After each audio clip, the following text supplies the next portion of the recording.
Muito bem, amigos do Notícias Agrícolas, de volta com vocês para analisarmos as consequências da notícia que assustou os produtores brasileiros, tanto de grãos, né, mas principalmente de proteína, principalmente de frango, com a informação de que lá na China, num estado da China, enfim, na região sul da China, uma carga de frangos vinda do Brasil, exportada pelo Brasil, teria testado positivo para o Covid-19. Isso deu uma certa preocupação. Achamos e continuamos achando que a notícia tinha mais um cheiro, um caráter de barreira sanitária ou barreira financeira, sei lá, de comercial.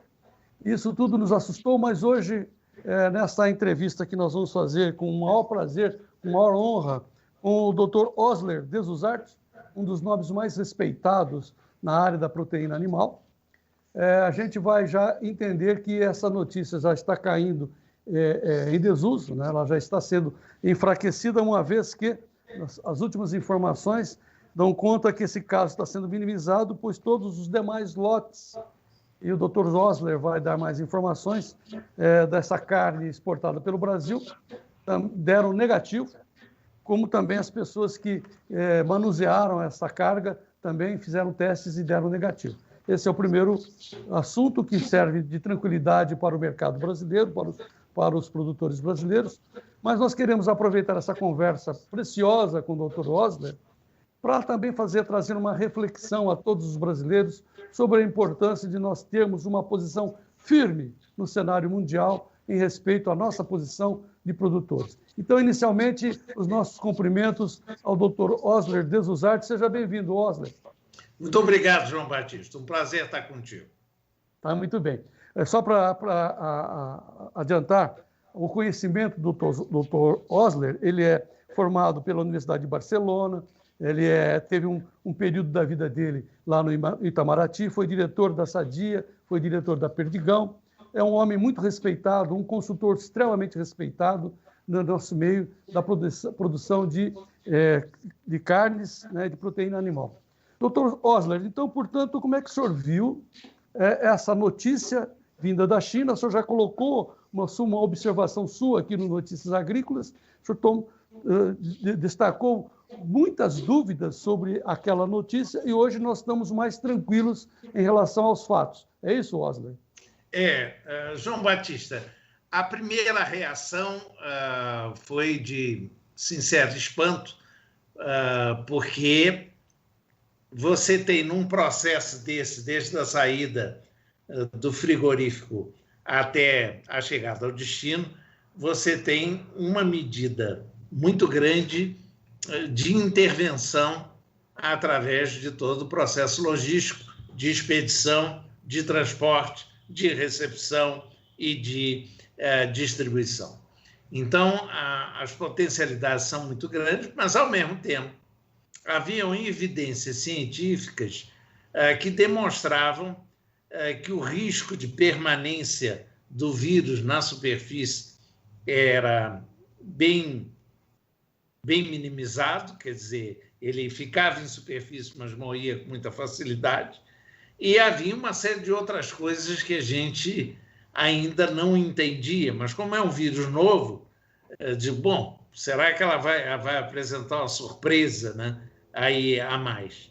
E o que me preocupava mesmo, João, é que isso pudesse ser utilizado como desculpa por outros países para impor restrições às exportações brasileiras.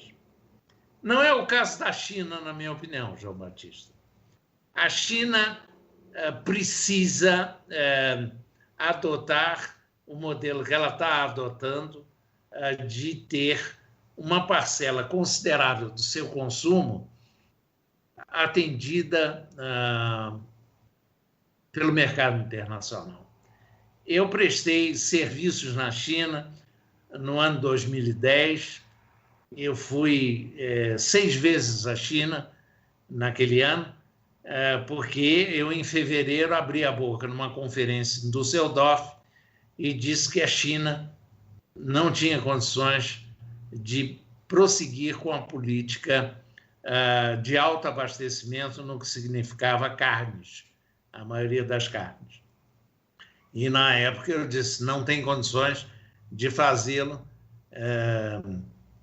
seja por frango, seja para carne suína, o que era espantoso, porque, na época, a China já detinha 50% da produção mundial e 52% do consumo mundial de carne suína. A delegação chinesa quis jantar comigo, foi um jantar estranhíssimo, que eu pensei que eu ia ser submetido a uma sabatina, ninguém falou nada. Um deles fez assim, eu disse, sim, pois não, sabe? Que eu tinha me preparado muito para aquela conversa. Ele disse, o senhor quer mais vinho? Eu disse, quero, obrigado. Aí eu digo, bom, não entendi o que aconteceu, isso daqui parece a Batalha de Tararé, né? Aquela que nunca existiu. Aí eu digo, bom, tudo bem. Daqui a pouco vem o diretor do país, o diretor dessa empresa que tinha me contratado, dizendo, Osler, como é que eu posso te agradecer? Eu digo, agradecer de quê? Não aconteceu nada, ficou todo mundo em silêncio. Ele disse, você não é chinês, não entendeu o que aconteceu. Aí eu verifiquei que, efetivamente, primeira vez que eu cheguei lá, eu fui retirado do avião.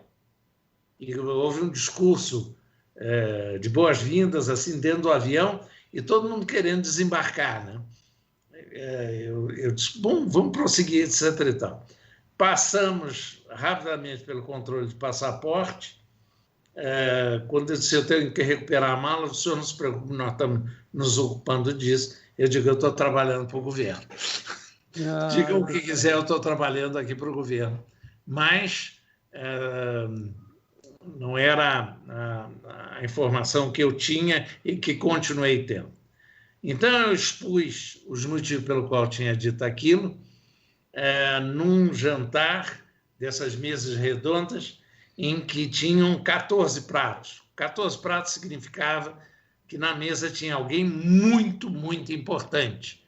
Porque quando serve 14 pratos, sendo 2 sopas, é muito importante. 12 pratos é importante, 10 pratos você é muito bem recebido, mas 14 tinha que ter um figurão na mesa. E, de repente, alguém falou em mandarim e alguém começou a traduzir para mim, dizendo, o senhor não está com a razão.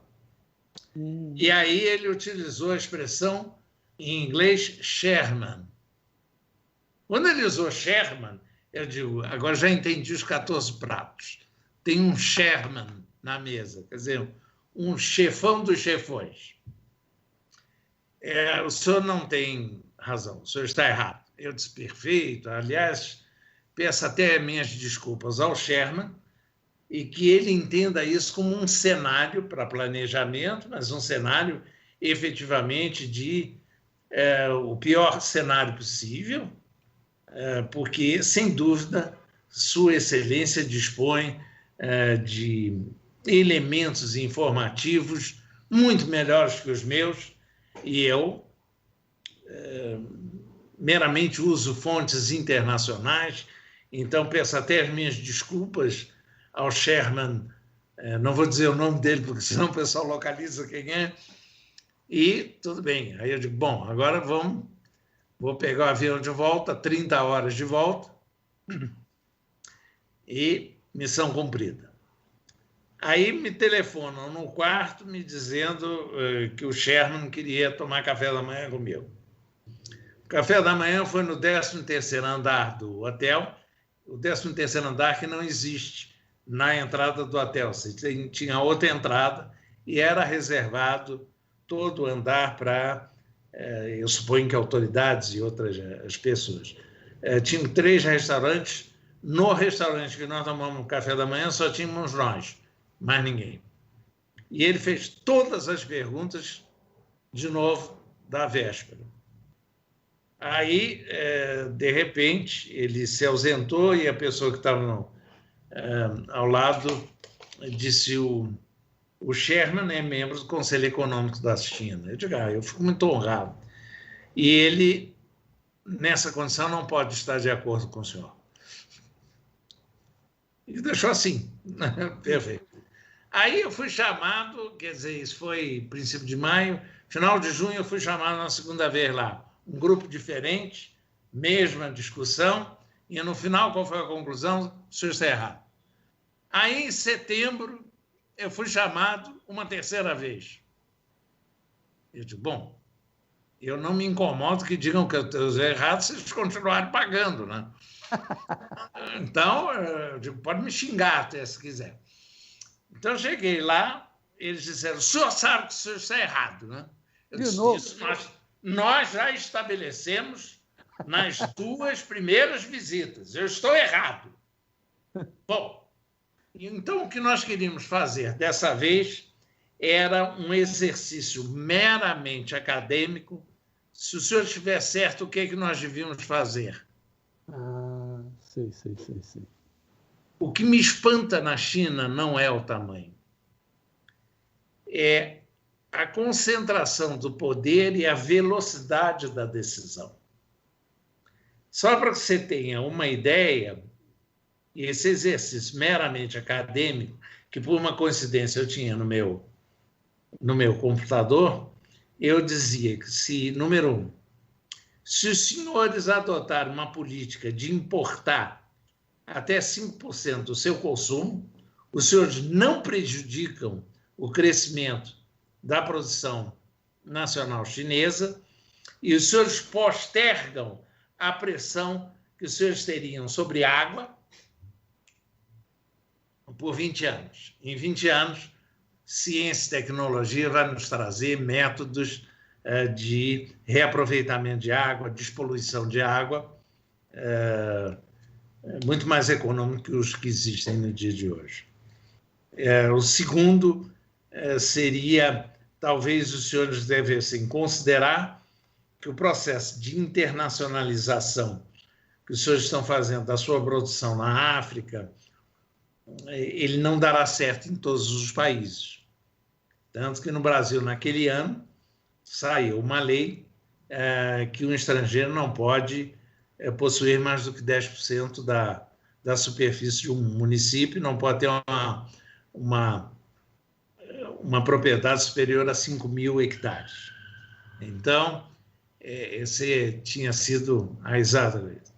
E, findo as minhas 2 sugestões, porque a minha sugestão, onde não der para os senhores produzirem, os senhores têm $1 trilhão de reserva, comprem 25% de empresas que sejam decisivas para o fornecimento à China, e dessa maneira os senhores têm condições de colocar alguém no conselho de administração para assegurar, primeiro, que aquela empresa tenha continuidade nas suas operações, até se precisarem financiá-las.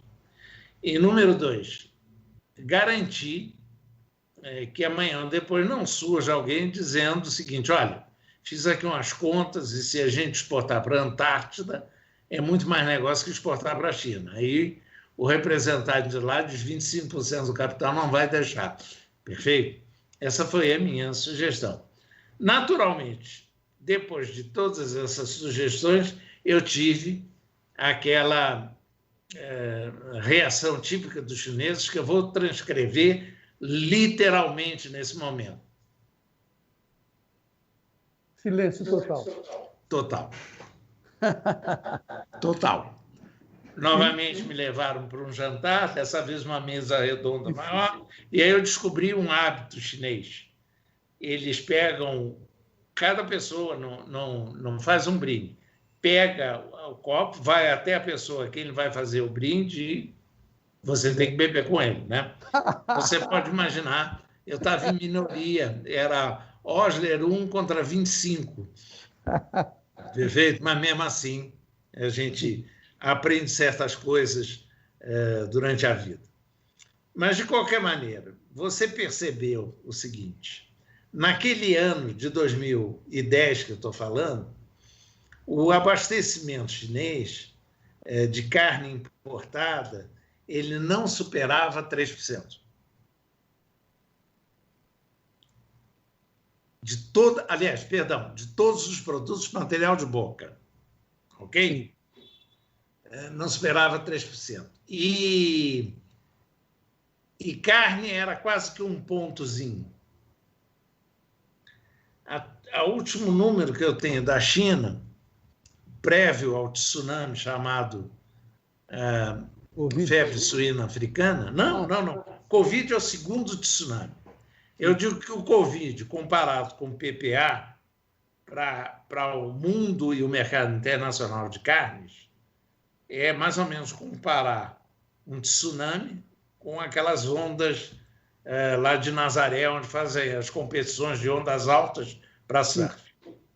O Covid é sério, o Covid vai ter um enorme impacto de gerar uma recessão econômica, mas para o mercado específico de carne internacional, ele ficou de cabeça para baixo a partir do dia 3 de agosto de 2018, quando nós tivemos as primeiras notícias de episódios de febre suína africana na China.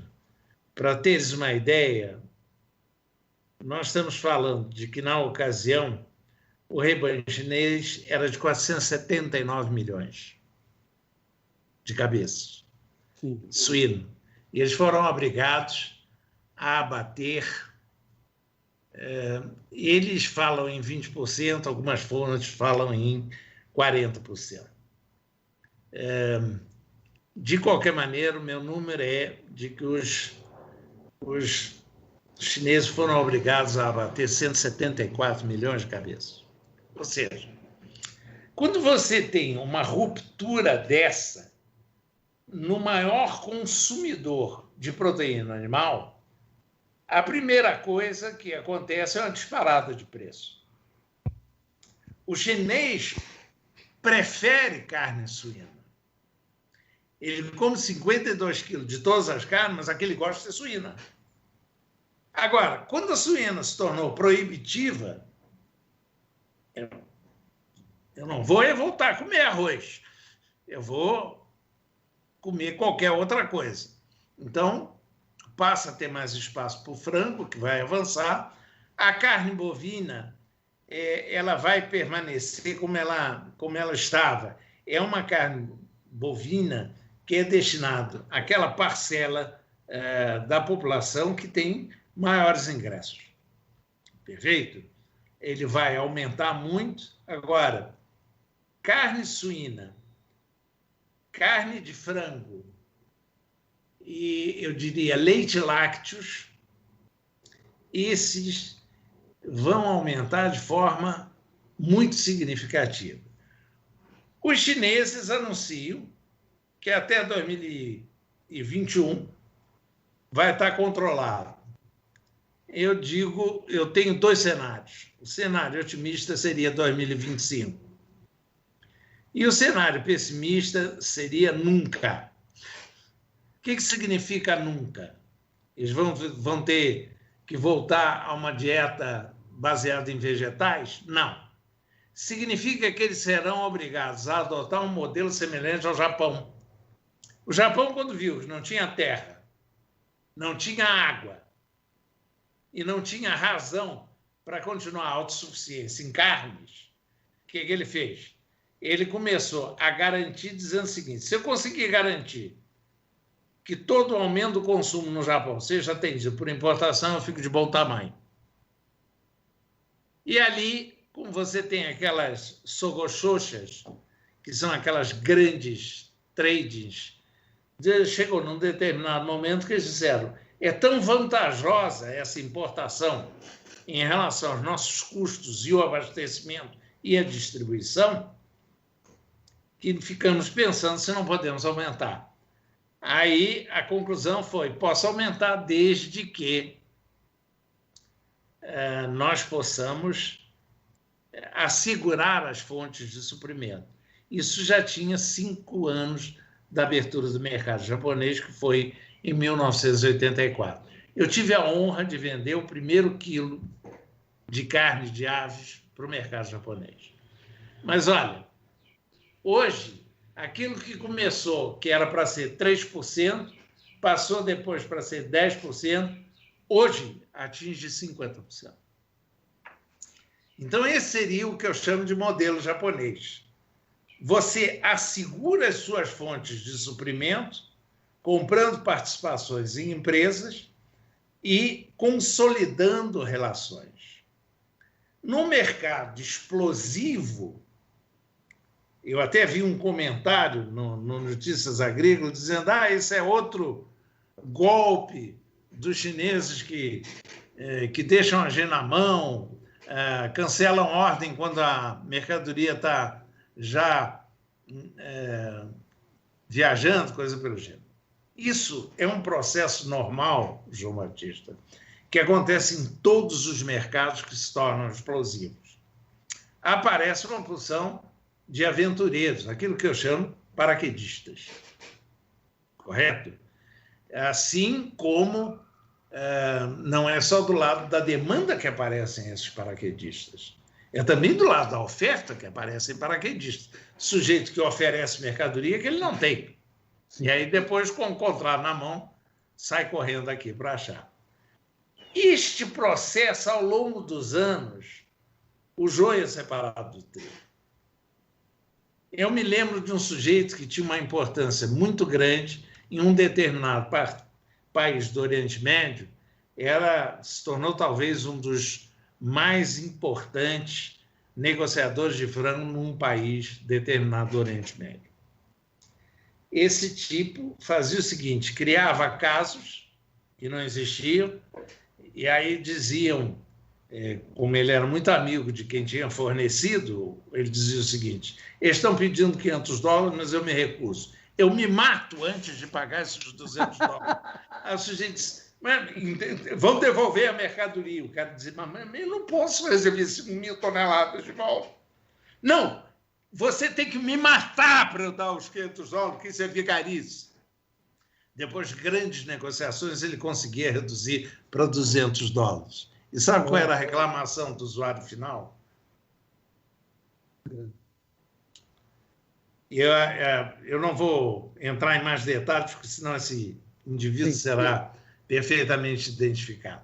Ou seja, o que eu quero dizer é que no momento de uma explosão como nós tivemos na China, desde 2019 para cá, você vai ter aquilo que na Sadia eu chamava de paraquedista. O sujeito cai do céu. Um dia tive um cara que apareceu no meu escritório e disse: o senhor já pensou em exportar para a Arábia Saudita? Eu digo: não, senhor, o senhor tem razão, preciso um dia desse pensar, porque eu vendo 96.000 toneladas todos os anos e é tão automático que eu não tenho pensado muito, preciso pensar. Perfeito? Quer dizer, não conhecer nada do mercado. E isso, ao longo do tempo, parcerias vão se consolidar. E eu iria, João Batista, porque eu tenho visto aí pelos grupos, redes sociais, uma série de teorias de conspiração sobre China. Deixa eu dizer uma coisa para vocês. Chinês burro nasce na Coreia do Norte. Sim. Ok? Não tem. Mas eu vou dizer o seguinte: a largo prazo, porque depois dessa última visita de setembro, eu fui chamado para mais 2 visitas, uma para dar um curso a 5 empresários. Um deles era a senhora Kim, que antes do episódio aí da peste suína africana, você tem uma ideia, ela tinha 400.000 matrizes suínas. Sabe o que são 400.000 matrizes suínas, João Batista? É um império. Não sei que número foi afetado, mas apenas para ver que eram 5 empresários pesados.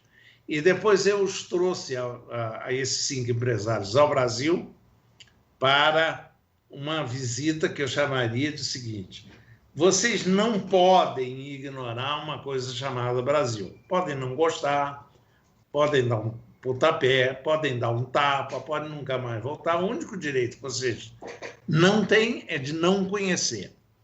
E aí esse Sherman imediatamente sugeriu que aqueles 5 me acompanhassem. E não sei por que todas as sugestões do Sherman eram prontamente atendidas. Eu os trouxe para cá, mostrei, tive a oportunidade de visitar algumas cooperativas, levei-os a conhecer um pouco da nova fronteira agrícola brasileira, não visitei ninguém, porque você sabe, como consultora, tem que manter uma neutralidade, então não posso... ele levou a delegação na empresa X, mas na Y, que é a minha, não. Não. Então, não, só para eles terem conhecimento, diz o seguinte: nós estávamos num hotel em Lucas do Rio Verde, fumando, eu na época ainda fumava.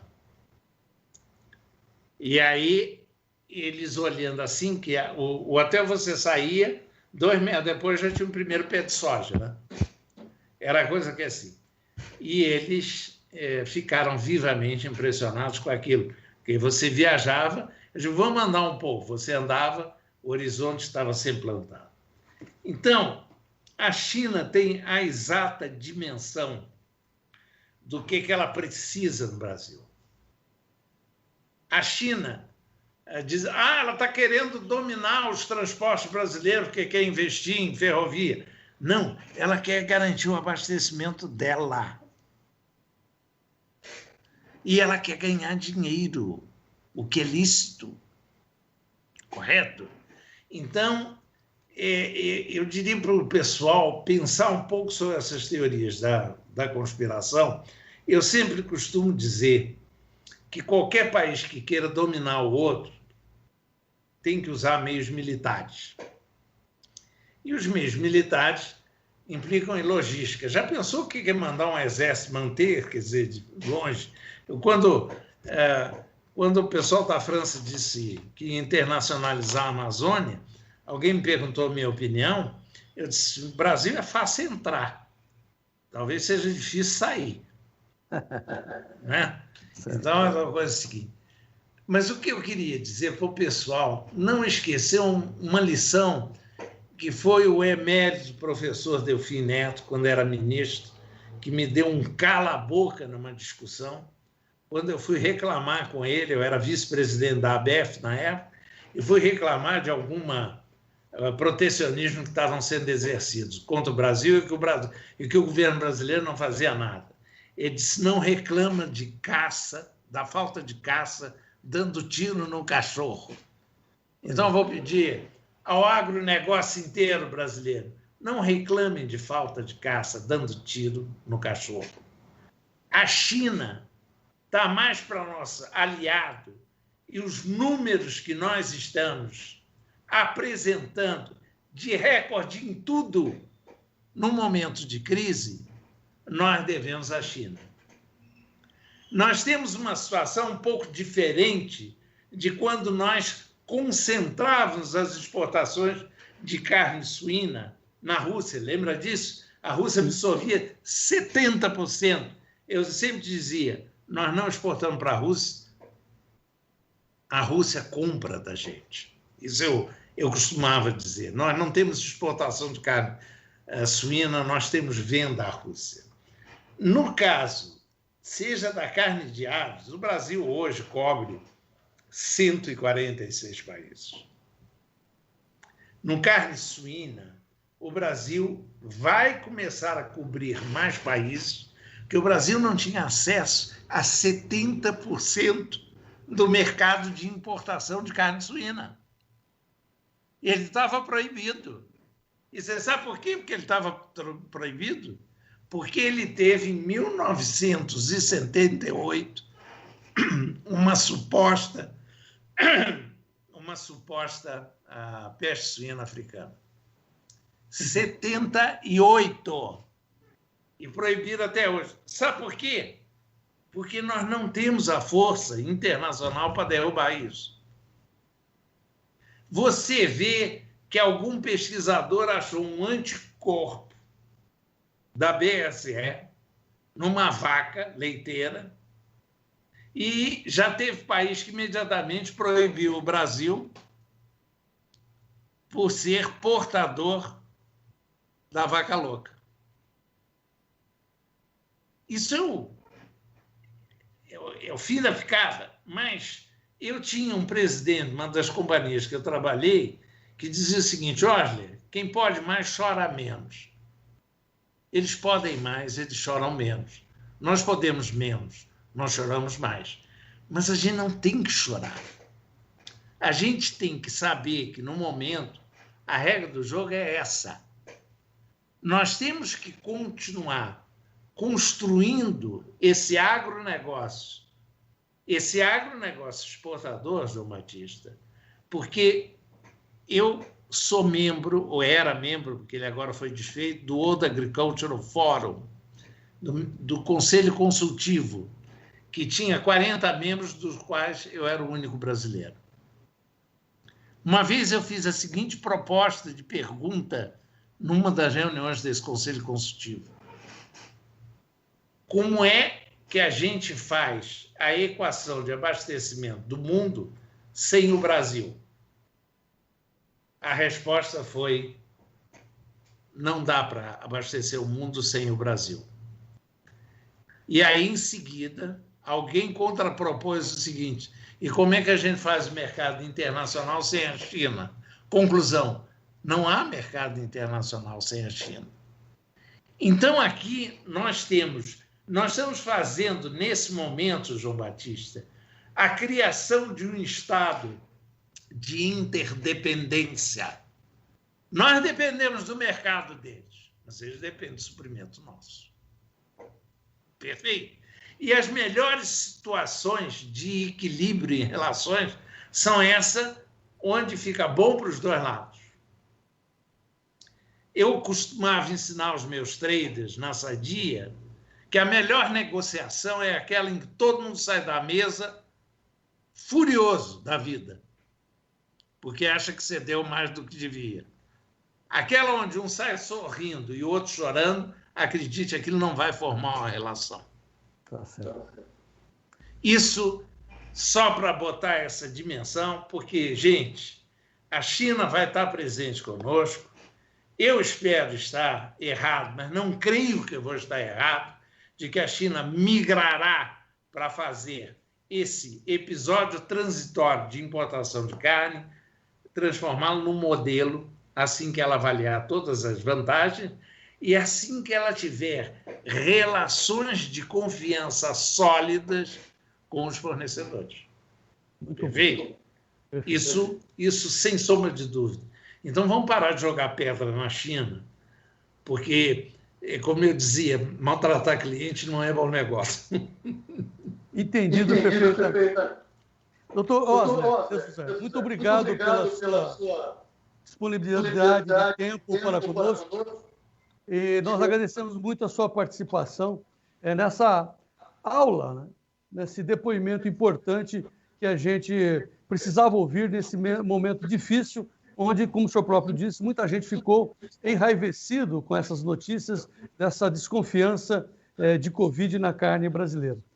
Temos esperança de que nós vamos superar esse momento e, junto com as suas informações e com a sua participação, nós vamos seguir em frente. Por enquanto, doutor Osler, muito obrigado pela sua presença aqui conosco no Notícias Agrícolas. Eu quero só me despedir, João Batista, com uma boa notícia para todo mundo. As autoridades chinesas pegaram novas amostras do mesmo lote, conforme eu disse, fixem isso. Testaram e todas elas deram negativa, do mesmo lote. Então, eu acho que quase nós vamos ter aí uma solução breve para esse problema. E muito obrigado pelo convite. É sempre um favor que você me faz me convidar. E Notícias Agrícolas, como você vê pelos meus comentários impertinentes, faz parte da minha leitura diária. Muito obrigado. É uma honra, doutor Osler. Muito obrigado. Até a próxima. Até a próxima. Muito bem, com a participação do Dr. Osler, com essa informação final, tranquilizando a produção brasileira, a gente prossegue atento, claro, às notícias para que o senhor e a senhora continuem sendo os produtores rurais mais bem informados no meu Brasil. Continuaremos juntos, viva o Brasil e vamos em frente.